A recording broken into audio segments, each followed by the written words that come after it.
Welcome to the Urban Wall Street Project. I'm your host, Earl Christian III, of course. And today I have a dynamic show with an incredibly accomplished woman. I'm talking about an international shoe designer. She's laced a lot of your favorite people. Some people you know, some people you don't know, some people you wish you knew. But we're going to find out all about that and the story behind Gwyneth Shoes. Without further ado, Miss Gwen Frempong Boadu. Hi, Aaron. How are you? Good. Did I get it correctly? Yes, Frempong Boadu. Yes. Excellent. So first, welcome to the show. I'm very happy to have you. I know our schedules are very busy. You're all over the world with your shoes doing amazing things, but it's a beautiful opportunity to spotlight your accomplishments and what you've done. Thanks for having me. So before I want to get right into it, let me know a little bit. Who is Gwen Frempong Boadu? Well, I grew up in a small town in Virginia, and the kind of neighborhood where you could leave your doors unlocked at night. And I became interested in fashion at a very early age. Around 12, my grandmother taught me to sew because I guess you could say I was an awkward teen, long limbs, but like a size 0. Right. So I started sewing, making my own clothes, and decided that I wanted to make fashion a career. So after graduating from high school, that's exactly what I did. I attended Virginia State University, Centenary College, and then on to FIT, where I hold bachelor's and associate degrees in fashion. So you loved fashion. Was it fashion in general, or was it shoes in particular, or did shoes come at a later time? Shoes actually came during college. One Christmas holiday, I'm a size 6, which is, 6.5. Okay. Which is sample size, and a friend suggested, it's like, oh, why don't you model? It's, really quick money, they pay well. So I said, okay, why not, I'll give it a shot. So I actually contacted 2 companies. One, which would be the start of my career, Sam & Libby hired me, so I worked for them for many years while I was in school. And after I finished, they actually hired me as an assistant designer, but for their clothing division. And they later sold the clothing division, wanted to keep me on. I was always kind of indirectly involved with the shoe division. So anyway, that was the start. I was assistant designer, and I've been in love with shoes ever since. Wow. So, Simon, I know you've also worked with like Ken Cole. Yes, after Sam & Libby. I stayed at Sam & Libby for about 7 years, and it gave me hands-on opportunity to do product development abroad. I spent a lot of time in Taiwan as well as Brazil, and after 7 years, I went on to Kenneth Cole, where I also stayed for about 7 years. Continued working a lot out of Taiwan, Brazil, and then eventually going to China, which was very exciting. Yeah. Now I know with all that excitement and amazing opportunity and experience and learning, there was some maybe some adversities and some obstacles that come in the way on that trail. Yes. And a lot of times when we're following our passions or our ambitions, we'll be confronted with those things, and how we respond determines whether or not we will manifest our greatness or, unfortunately, digress from it. So what was one of your, I guess, more memorable favorite moments, and one of your more memorable non-favorite moments on your rise to becoming Gwen of Gwyneth Shoes? Well, favorable moment, I would say, of course, was all of the exciting places that I was traveling to, especially China. And then the unfavorable, it's not one particular moment, it was actually during the career, because it required me to travel 6 to 8 months out of the year. Not consecutively, but I still wasn't able to have a social life. Okay. So I had to put having a family, even a social life, on the back burner, because it required a lot of hard work, especially being a Black woman. I had to work 4 times as hard. So I think I was able to excel because I treated those businesses as if they were my own. I made lots of sacrifices time-wise. And it's so poignant that you said that, you had great opportunity that some people would die for or jump for, but I'm gonna be traveling 6 to 8 months out of the year, maybe not consecutive, but still just about 2/3 of the year, or 3/4 of the year, if you will, I'm away from home. So it's a lot of sacrifice, but it's a lot of hard work. Was there ever a moment where you weren't sure or questioned whether or not the sacrifice was worth it? Never, because I had such a passion for it, and I still do.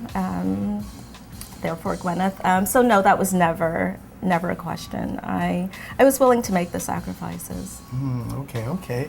So now it's family support. A lot of times, when we have ambitions and, depending on what era we're from or our parents are from, it's very much conventional. Go to school, get a certain degree and get a job, 20 years.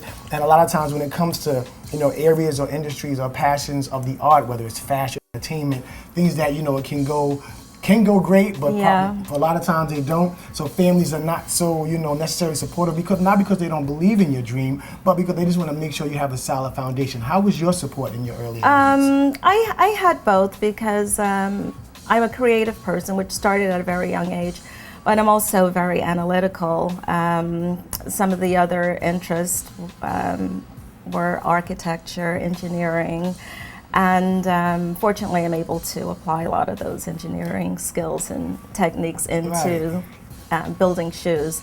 So yeah, sure, there was adversity. I was going to say, it's like engineering, architecture is all very creative, hands, very detail oriented, and of course with shoes, detail is probably one of the most, important aspects when it comes to shoes, especially because there's such a variety.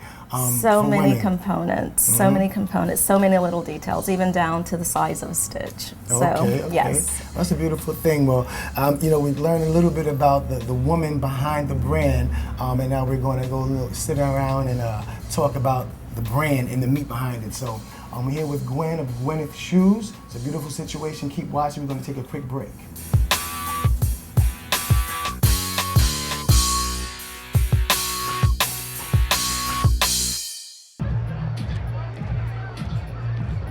If you drive buzzed, it could cost you around $10,000. You'll face major legal fees, major fines, and steep insurance penalties. You could lose everything. Nothing kills a buzz like getting pulled over for buzz driving, because buzz driving is drunk driving.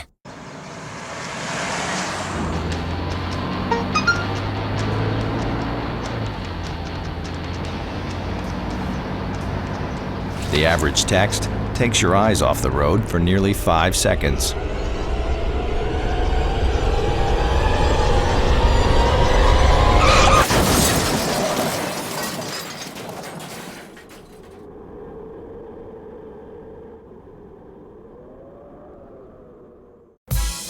Welcome back to the show. I'm here with the amazing Gwen of Gwyneth Shoes. So Gwen, we talked a little about in the last segment about the history behind you and your passion and when you knew. So let's talk about Gwyneth Shoes. When did you get that first big break? Because like I said earlier, I know several celebrities and some prominent people have been in your shoes, which is a beautiful thing.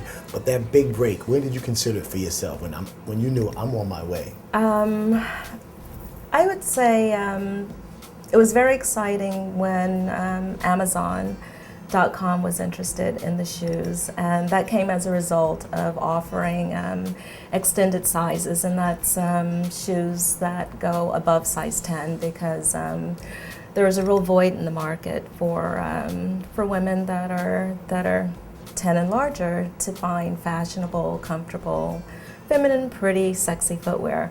So I would say that was the first big break, and then about 6 months to 8 months later, we got into Victoria's Secret, and that was pretty exciting for us. Now, a lot of people, young people, may aspire to be fashion designers. What's some of the, the earlier steps that you took to really get your brand recognized and respected? The biggest thing was making sure that I presented the collection at all of the local trade shows, that being New York, Las Vegas, Atlanta, Miami, Chicago, etc. Because at the time there wasn't a budget per se for PR, so also contacting the fashion editors to make them aware of the brand. Okay. Now I see that your shoes are in the stores all over the country, in different states and other territories and continents and countries. Yes. So what's the process of how do you just go from one store to 2 stores to 20 stores to international stores? Okay, well, once I had the budget, I was able to hire a sales rep, actually someone from my Sam and Libby days, who was well respected and had great contacts with a lot of the specialty stores. So that was a big plus. He got us into stores all over the country. He'd contact them, they come out to the trade shows. So that was a big plus. And then again, being a vendor for large size footwear, the name just kind of got out there and it spread, and now people are contacting us from as far as Australia. Nice, Australia, that's a beautiful situation. So the shoes and designers now, you got the shoes in stores and got their budget to make it happen. Now you're getting them in international locations. Now you start tapping into the celebrity world and getting some famous and influential and affluential people to wear your shoes. How did that come about? Well, some of them were through personal contacts, but primarily working with different stylists. So that facilitated getting them on to the celebrities. Right now, I see in front of us here, we have a beautiful selection and array of shoes that have been worn by individuals from fashion to TV and to personalities. So let us know some of the shoes that we have in front of us and some of the people who were blessed to have their feet in them. Well, the most exciting and most recent are these 2 styles here, worn by Iman. She actually wore both of them with her new clothing collection that she's launching soon on HSN. So that was very exciting. Pat Cleveland, famous model from the 60s and 70s, has worn this. Cecily Lopez. Angela Bassett actually has this shoe in a pewter metallic. Nice. Susan Taylor, former Essence editor, has this style. Yeah, she's a friend to the show. Oh, she's been great. She's a friend of a friend, really wonderful woman. This particular style here was worn by one of the Shachika twins for their runway show, Spring 2012. Wendy Williams' team got this shoe for her. Okay.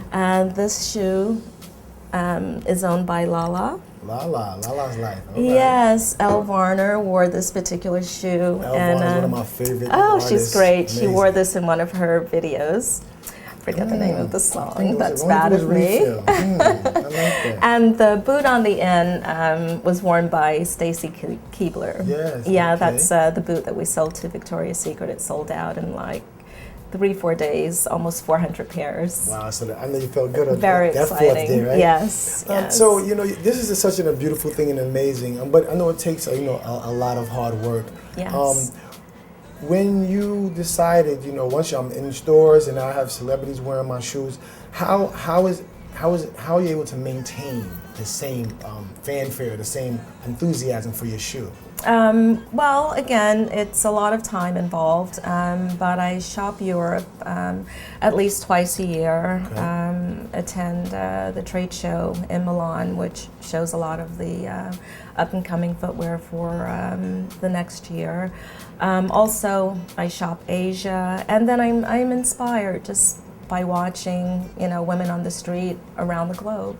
So all of that inspires me, just day-to-day life itself. Now, do you design your shoes? Yes, yes. Now let's talk about that process, because I know that's definitely a detail-oriented process. How do you come up with the designs for your shoes, and a little bit even about the technical aspect behind it? Well, again, it goes back to shopping Europe in particular, to see what's new and deciding which trends will fit into the Gwyneth image. So I'll come back from a trip, I sit down, I'll buy shoes for inspiration, and I'll sit down and start to sketch.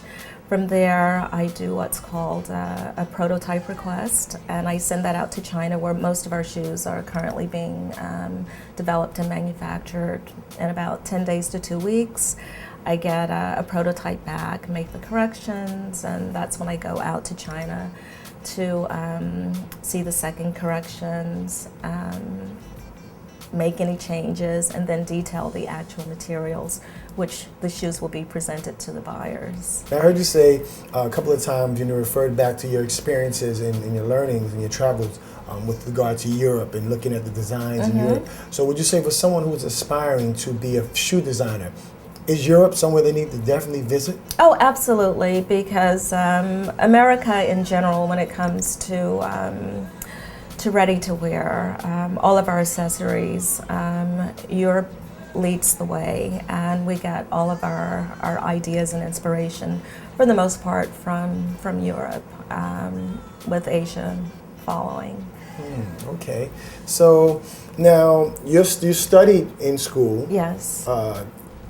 Fashion design. I studied fashion design, clothing, right. actually. And because you knew early that it was on. Now, was there ever, like you said, so there was never a time when you questioned, was there ever a time anyone that was watching the Gwyneth empire develop questioned, like, I wonder if she's really going to make that happen? Because, in this generation now, we call them haters. There's always somebody that's the naysayers. In the earlier era, we called them the naysayers. Yeah. Now they were the haters. So were there any haters on the early days of Gwen when you were doing your thing? Or even now?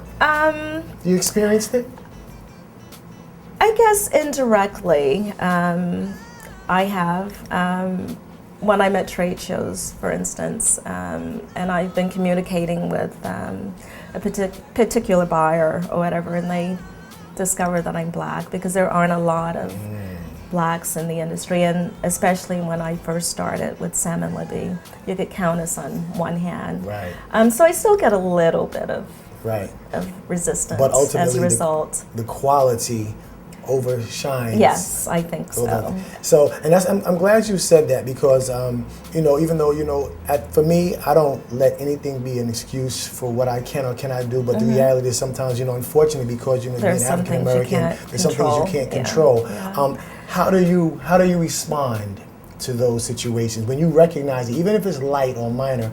How do you respond to areas or situations where I know this opportunity may not have happened or may not occur simply because I'm an African American woman, not because my shoes are not fabulous, but simply because of my ethnic background? Well, I don't know that I actually respond. I just, I take it in and I keep going, and it makes me work even harder. That's your response. You respond with even better shoes. That's the beautiful thing. I love it. I love it. So I come to you. I say, Gwen, I have an idea for a shoe. Could someone come to you with an idea for a shoe? Oh, absolutely. And they could essentially tell you exactly what they would want their shoe to look like? Yes, absolutely. And then you sketch it? I can sketch it. I've done, it's called private label or custom. Okay. But primarily private label, which I'm actually collaborating on one of the leading large size retailers at the moment. Right, so the large size, I love my plus size. My ladies, I love them all. And actually I covered an event, it was actually a fashion week last year, and it was, representing all the full figure beautiful women. But let's talk about that collaboration you have with the plus design. It's large size. Large because, size, okay. There are women that are size 4 that wear size 11 or 12. So it's not necessarily full size. We like to refer to it as extended size or bigger footprint. Okay. So yes, I'm currently collaborating with a store called Barefoot Tess. They're in Maryland. And they've carried the line since 2008. They do very well with it. So they contacted me earlier this year about collaborating on a spring collection. Now, have you ever customized a shoe for any personality or celebrity? Not yet. Not no. Yet. He said, no. I like that. Not yet. Not yet. But it's definitely coming. I have for friends. I recently did a bridal shoe for someone in June. Excellent. Yes. So, the first time you saw someone with your shoe, have you ever actually been walking down the street doing your own thing and just happened to see somebody in your shoe? I have. What does that feel like? It's very exciting. It's very exciting, and even going back to the start of my career, seeing someone in my shoe is very exciting. But it's even more exciting to know that they're Gwyneth. Do you ever walk up and say, "Hey, how do you like those shoes?" A couple of occasions I couldn't resist. You couldn't resist, right? Yeah. Oh, I love them, right? I love them. And then you just kind of like, oh, okay, I'm thinking about getting a pair. And kind of let them. Well, no, I had to tell them. I had to tell them. Okay, you told them it was your shoe. Yes, I had to. So they give you all types of accolades. And, yeah, it was a great feeling. That's a great feeling. Yeah. I can only imagine. Yeah. Well, in a moment, the most important thing about, what we do and when we achieve our goals, for me, is educating that next generation, because there are aspiring producers and aspiring shoe designers and fashionistas. So we're going to take a moment pay some bills, take a break, and then we're going to give you an opportunity to share some of your personal experiences and your secrets, if you will, for an aspiring person. Because the most important for me is lifting as we climb, each one teach one. Yes. And if we can share a little bit of our knowledge, we don't got to give them all our secrets, but we share a little bit of our knowledge, just so that next generation can do what we do and even do it better, and then just extend the legacy of who we are as a people and who we want to be recognized. I'd love to. So stay tuned, take a quick break, we'll be right back.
When life's this hard, graduating can be even harder.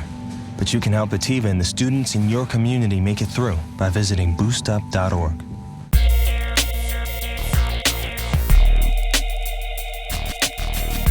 Welcome back. So Gwen, this is an amazing shoe right here, and just let me know that this was purchased by Barefoot Tess, a major brand for larger size shoes for women. Yes. And it was featured on Steve Harvey's talk show. Yes, so tell me about that. They did a segment for fashion for large size and plus size women. And the stylist from his show went to Barefoot Tess's store in Maryland, and they selected 4 styles from the Gwyneth Shoes collection. So yes, these were featured, and again, as I mentioned earlier, Barefoot Tess has been very supportive throughout our career. Great, great. I love the shoe. I love the colors. So I was taking you very colorful and with your designs and your patterns, and that's a beautiful thing, because variety is the spice of life, correct? That's now, right. One of the most important elements of the show, when we talk to people who have accomplished and they're following their passions and they've been successful, is definitely educating that next generation. So somebody starting out, say this was Shoe Design 101. What's the first component or element a person needs to be conscious of once they decide this is something they want to get into?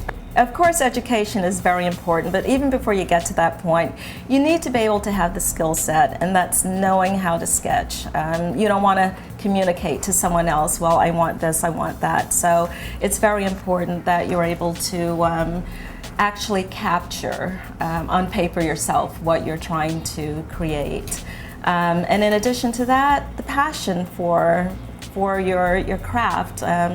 You need to be willing to make sacrifices and compromises. So I think if you have the passion, it's not a problem to make those compromises to get to where you'd like to be. And passion is so amazing, because every interview we do and every person we talk to, that's always the parallel theme for everyone. It's about having that passion, because that's essentially, what's going to enable you to maintain your drive. It keeps, yes. Now, so we have passion, and you have to know your skill set. Yeah. Okay, so Gwen, now I have the passion, I have my skill set. What do I need to do next? Well, with or without credentials in hand, it's really important to have a mentor. So if you're able to obtain some type of internship, or you have a friend, however you can, to get the exposure, just to get a feel for the actual job itself is very important. I'm glad you said internship. Now, let the young people know, because a lot of times this generation wants to be paid for everything, and they feel like payment is only tangible. I'm not getting paid unless I'm actually getting some dead presidents in my hand or a check. But I often let them know that payment sometimes, experience is priceless. So when individuals come and they feel like they don't have these credentials, they don't have the skill, but they have the passion, do you let them know that sometimes you may have to do some things for free or non-paid, and how important is that? Oh, absolutely. Knowledge is golden, and I think for the most part they understand that, especially again as a Black American, the more knowledge you have, the more power. So it hasn't been a real problem. They understand that they're still gaining something, even though it's not monetary. And you encourage individuals now. How often do you encourage individuals to get internship? Like, I'm sure individuals have probably approached you.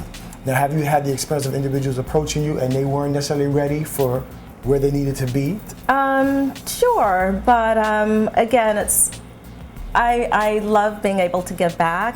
So I've still taken on many interns. I usually have one throughout the year, and even if they're here doing something remedial, they're still listening and they're gaining valuable information and experience that they can certainly apply later. So now, for all the women that are going to go out and that don't know about Gwyneth Shoes, and they're going to go run out and buy these shoes because they're going to be amazed, what's one thing or two things you want individuals to know about your brand and your shoe? We believe that beautiful women come in all shapes and sizes, and so should her shoes. So we go up to a size 14. Also, even our highest heel is very comfortable. We have a patented sock design, and you could walk, run, play in your shoes all day, and they're affordable. Of course, I wish you continued success. Thank all you. the amazing things you're going to do, and I know this is just the beginning. Even though it seems like you maybe said 20 years, it's just the beginning. Now you're just getting warmed up.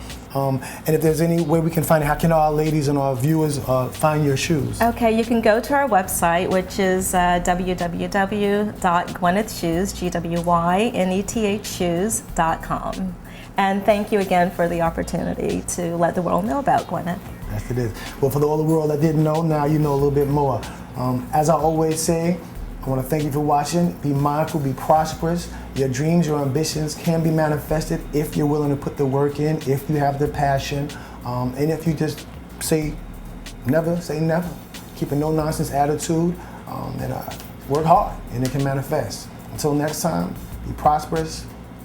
Peace.